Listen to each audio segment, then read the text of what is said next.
questões de estado plano de tensões. É um tema muito importante, um tema bastante explorado nas provas, dentro de recursos materiais, o estudo do estado plano de tensões.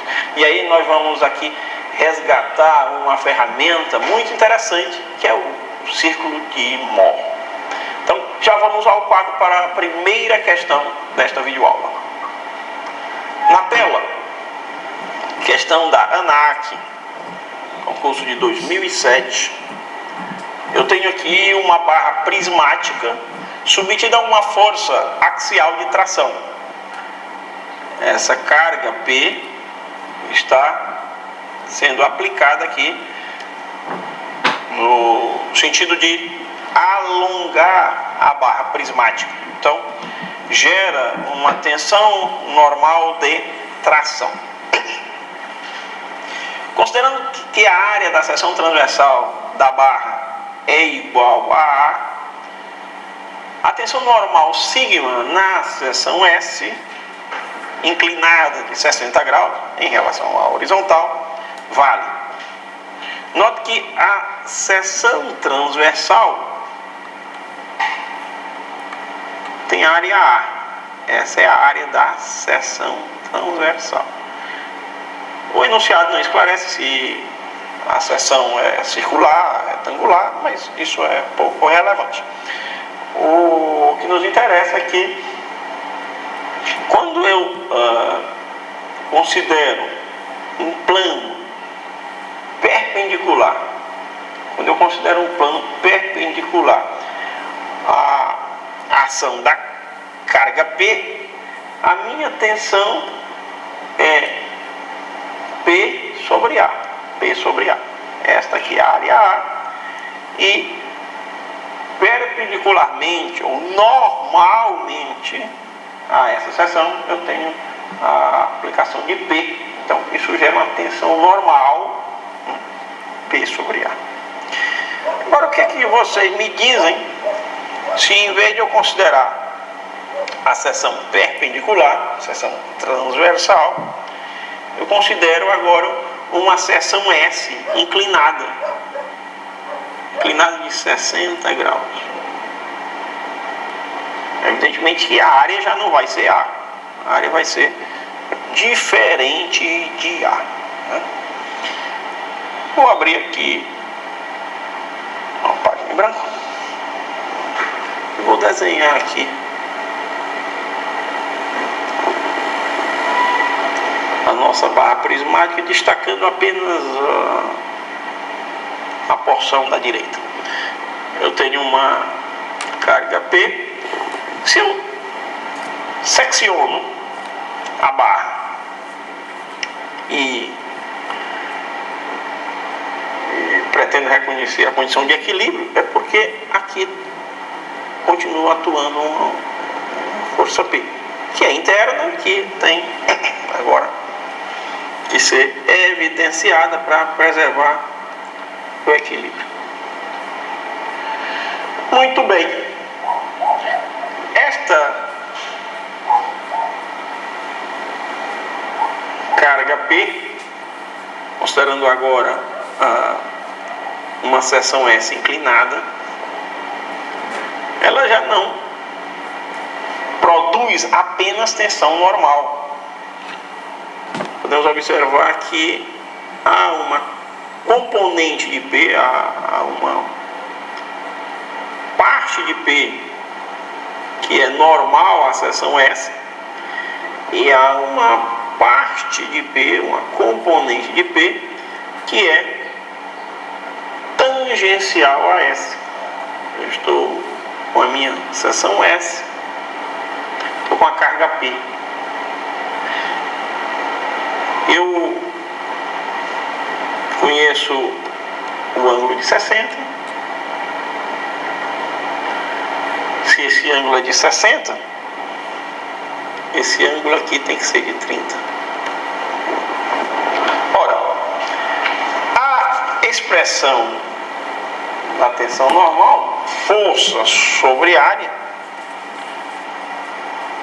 pressupõe que eu assuma a força orientada na perpendicular da seção, normal à seção.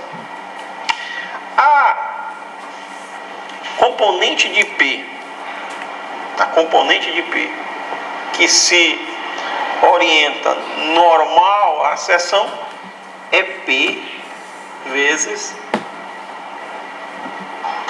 cosseno de 30.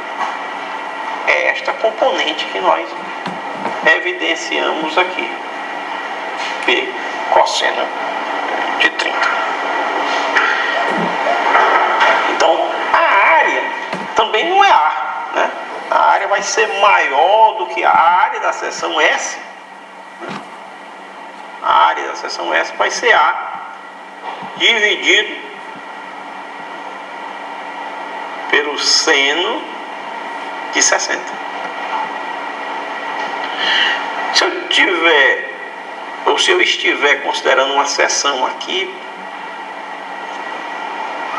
transversal ao eixo de atuação de P, a área é A. A área é A. Eu digo que a área é A sobre o seno de 90, que é esse ângulo aqui. Quando eu diminuo esse ângulo, eu estou aumentando a área. É fácil a gente perceber isso. Pegue qualquer barra e seccione numa direção que não seja exatamente aquela perpendicular ao eixo longitudinal. Você vai perceber que a área da seção é majorada. Neste caso aqui eu tenho A sobre 160. Então fica fácil. Eu quero calcular a tensão.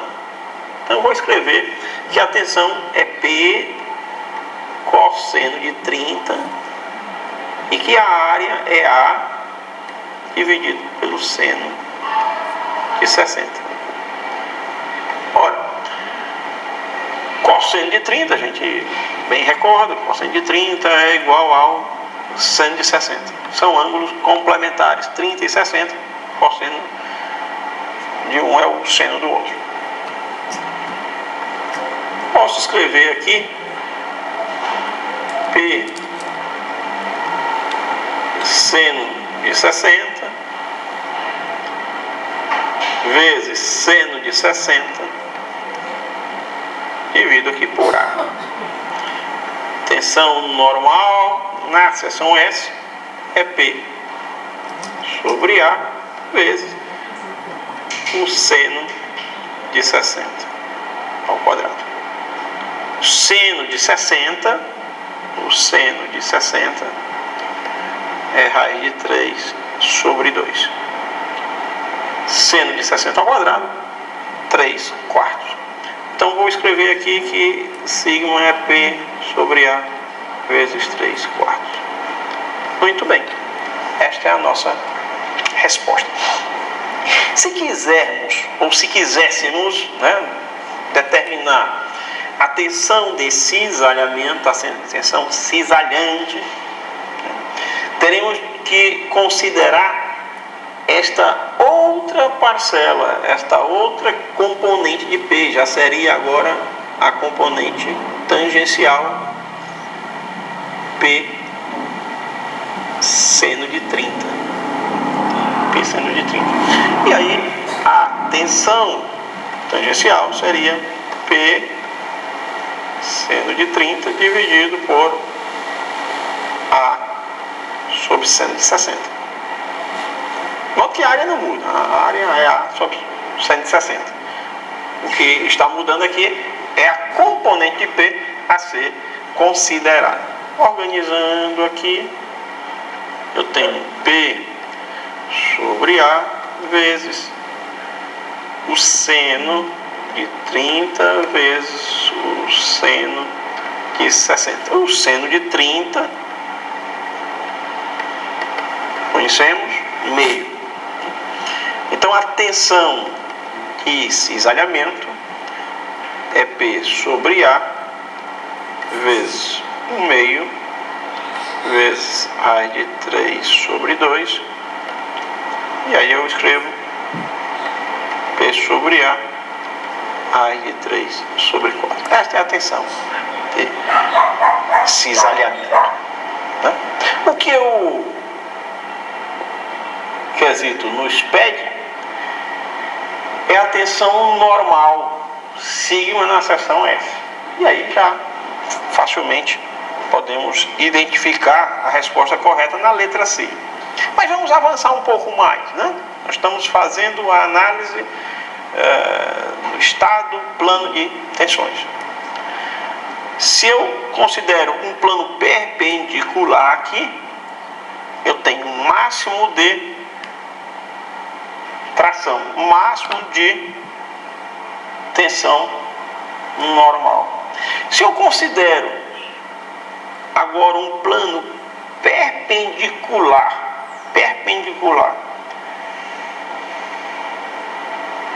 ao da seção transversal, significa dizer que eu estou num plano que contempla o eixo suposto de atuação de P. A tensão normal vai ser zero, vai ser nula, né? É evidente.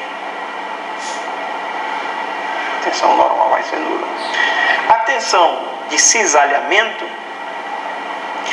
ela varia de 0 até um valor máximo. Quando é que a tensão de cisalhamento é 0? Nessas duas situações em que eu tenho tensões normais extremas. Tensão normal mínima de 0, tensão normal máxima de P sobre A. Segundo esses dois planos, a tensão cisalhante é nula. Observe que há uma determinada seção inclinada segundo um determinado ângulo em que eu vou encontrar a tensão cisalhante máxima. E não é 60 graus. Não é 60 graus. A tensão cisalhante máxima eu vou encontrar quando a seção está inclinada 45 graus. Eu posso evidenciar isso num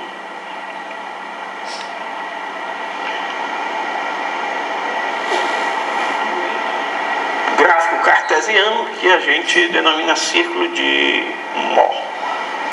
Círculo de Mohr, eu parto aqui de dois eixos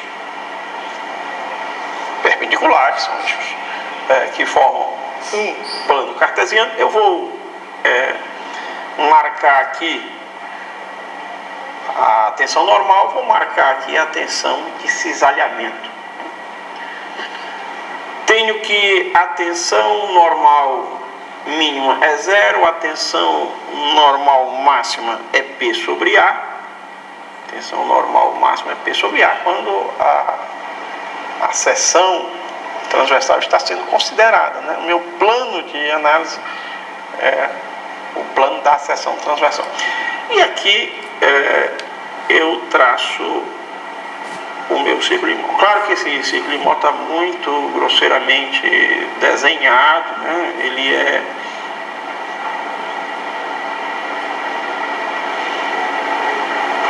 simétrico em relação ao eixo das abscissas. Aqui eu tenho o centro, né? E pela configuração obtida, eu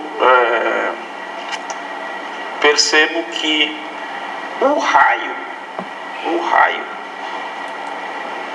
do meu círculo de Mohr é a metade da tensão normal máxima, ou seja, P sobre 2A.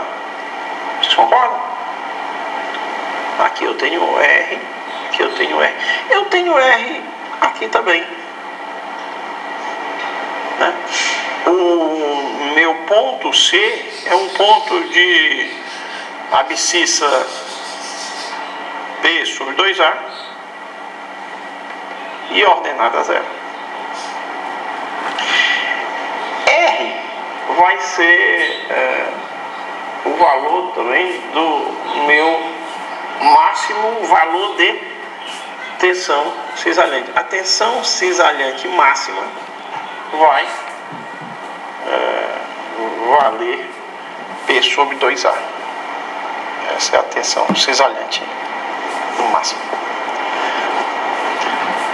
Mas vamos usar o círculo de Mohr já traçado para resolver a questão sem fazermos cálculos que fizemos, né? Assim, fazendo tudo graficamente. Eu tenho um ângulo de 60 graus medido segundo a horizontal. Significa dizer que eu tenho aqui um ângulo de 30 graus segundo a vertical, que é aquela orientação que maximiza a tensão normal. Então veja, eu vou marcar aqui 30 graus, vou prosseguir, encontro o círculo de Mohr.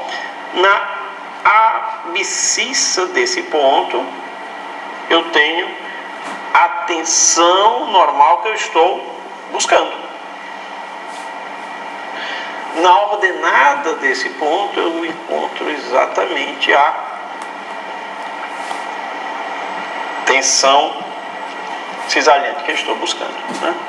O desenho não está muito bem traçado, bem confeccionado, mas se vocês fizerem isso de uma maneira bem bacana, né? Usando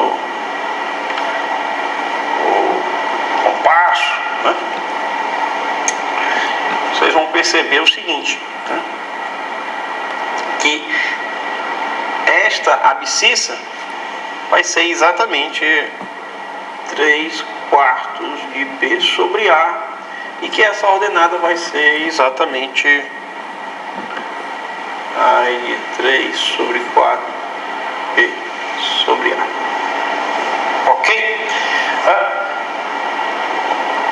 Vocês vão concordar que o seno de 30, que é igual a 1/2, tem que ser igual ao cateto oposto ao ângulo de 30 dividido pela hipotenusa. Ok? E também você pode escrever que a tangente de 30, que vale raiz de 3 sobre 3, é igual ao cateto oposto dividido pelo cateto adjacente.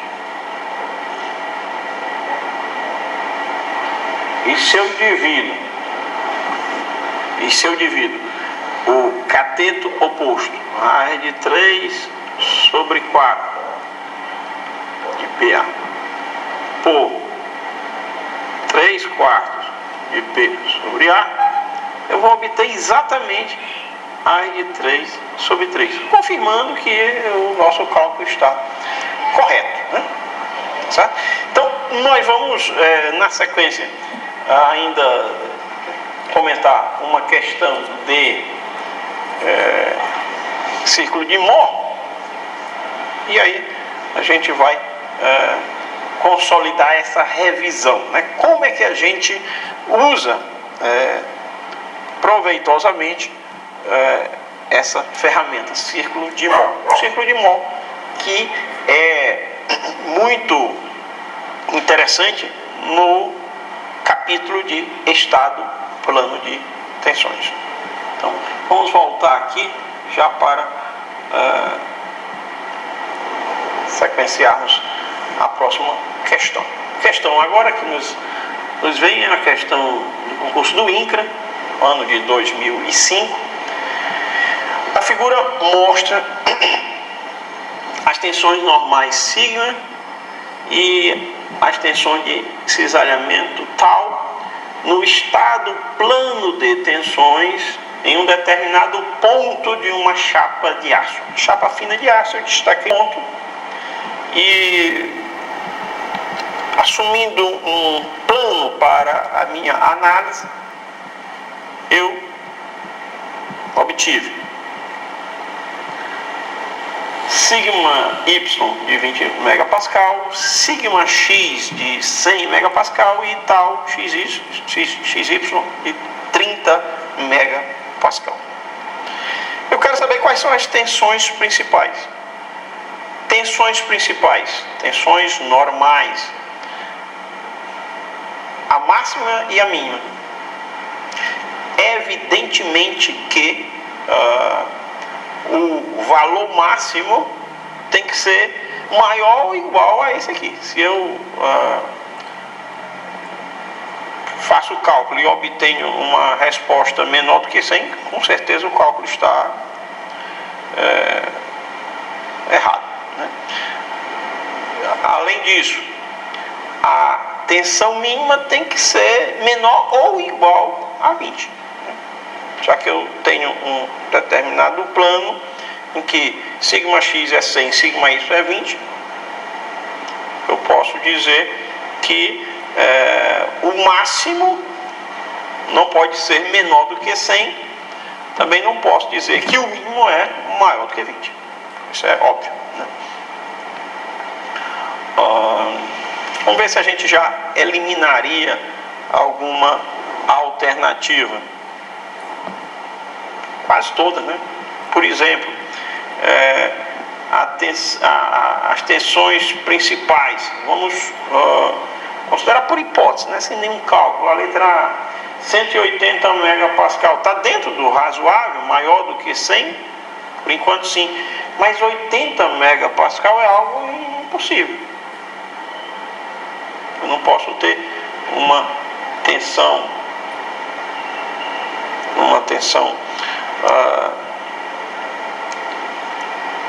mínima maior do que uma que eu já evidencio na figura do problema. Vamos pegar essa figura mais limpa, né? Vamos aproveitar aqui uma página em branco. Vou traçar aqui dois eixos. Esse eixo aqui eu vou usar para as tensões normais. Esse eixo aqui eu vou usar para as tensões de cisalhamento. Por que eu coloquei mais espaço para a direita? Porque eu percebo que tanto sigma x quanto sigma y são tensões normais de tração, né? De tração. Então tem mais espaço para a direita. Vamos confeccionar o círculo de Mohr. Vamos juntos. Primeiro passo, né? Vamos marcar o ponto de coordenadas 100 e 30.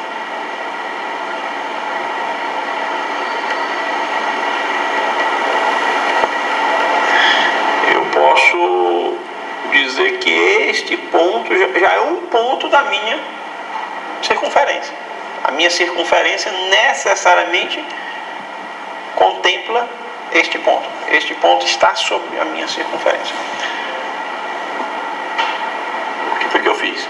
Peguei este valor abscissa do primeiro ponto, este valor ordenado do primeiro ponto. Vamos para o outro ponto. Eu preciso de dois pontos, né? Já que a circunferência que eu vou traçar, ela é simétrica em relação ao eixo das tensões normais. Em relação ao eixo das tensões normais, a circunferência é simétrica. Significa dizer que o centro dessa circunferência estará necessariamente sobre o eixo de sigma. O ponto central estará sobre este eixo. Vou marcar o outro ponto. O outro ponto vai corresponder à tensão sigma y de 20. Vou marcar aqui 20 e vou marcar aqui menos 30. Menos 30 tensão de cisalhamento. Então tenho um novo ponto do meu plano cartesiano. Muito bem. Eu vou ligar esses dois pontos. Vocês vão fazer o desenho bem bacana, bem melhor do que este nosso, para não haver nenhuma dúvida quanto às conclusões. Este ponto aqui, né, se for bem feito, ele vai corresponder exatamente ao ponto médio, o ponto que fica exatamente entre 20 e 100, bem no intermédio, né? Ou seja, aqui eu tenho a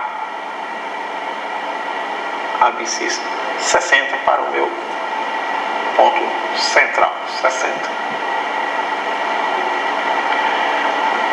O que eu tenho que fazer agora? Fixar esse centro, aqui já é o raio, aqui é o meu raio, e traçar a circunferência de mol. Vamos fazer a coisa mais próxima do ideal, né? Figura um pouco tosca, mas certamente vocês farão melhor. Pronto.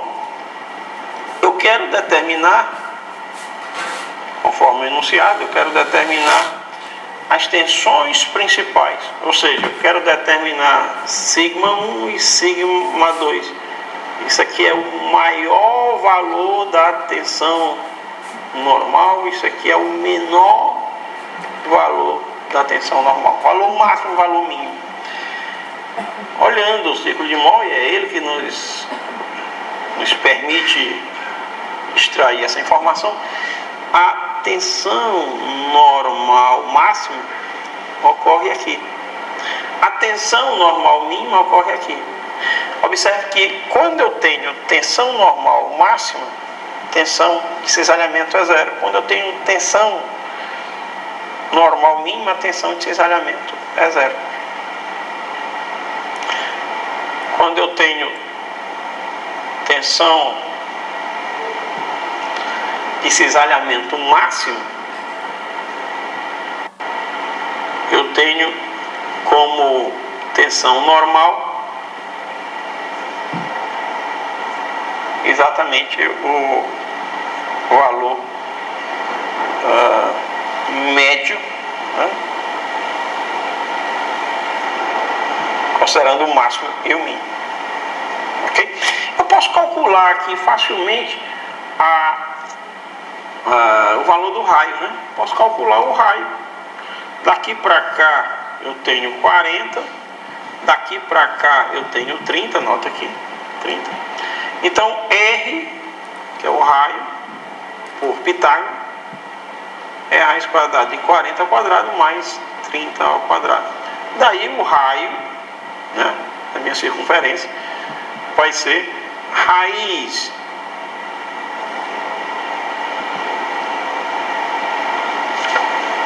de 2.500, né, 1.600 mais 900, raiz de 2.500, significando 50.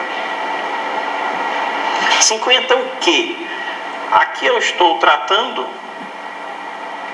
tensão em megapascal, aqui eu estou tratando tensão em megapascal, tanto a tensão de cisalhamento quanto a tensão normal. Então eu vou escrever aqui que a unidade megapascal. O sigma 1 está aqui, o sigma 2 está bem aqui. Quanto vale sigma 1? Sigma 1 vai ser igual a 60, eu estou aqui com 60, mais o raio, né? Daqui para cá eu tenho um raio, daqui para cá eu tenho um raio. mais o raio. O raio que eu obtive, 50 megapascal, somando 60 mais 50, eu obtenho 110 megapascal. Precisamos calcular a tensão mínima, o menor valor da tensão normal. Posso calcular isso aqui medindo na escala se a figura estiver bem bacana, né? Mas é fácil a gente perceber que basta eu subtrair o valor do raio de 60. Eu estou aqui com a abscissa 60, diminuo um raio, daqui para cá eu tenho um raio, não é isso? Daqui para cá eu tenho um raio. Então eu vou escrever que a tensão mínima, a tensão normal mínima, é 60, que é o meu valor médio da tensão, menos um raio. Ou seja, 60 menos 50. Que significa 10 megapascal. 10 megapascal. Ou seja, qualquer que seja o plano, né, que eu maneje para estudar as tensões normais e cisalhantes, eu vou sempre encontrar tensão normal nesse intervalo, que vai de 10 a 110. E a tensão cisalhante vai estar varrendo esse intervalo aqui. Qual é o valor da máxima tensão cisalhante? É exatamente o valor do raio, ou seja, 50 megapascal. Ok? Muito bem. Então, meus amigos, nós vamos retornar aqui ao enunciado apenas para identificar a resposta correta na alternativa de letra E.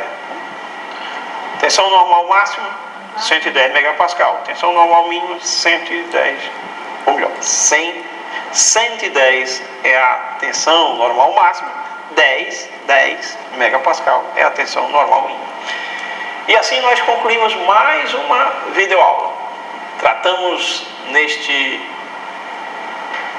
momento de estado plano de tensão e demos ênfase ao aproveitamento do círculo de Moll, ou circunferência de Moll para as operações. Se vocês consultarem livros de resistência materiais, vocês vão encontrar uma série de fórmulas, né, para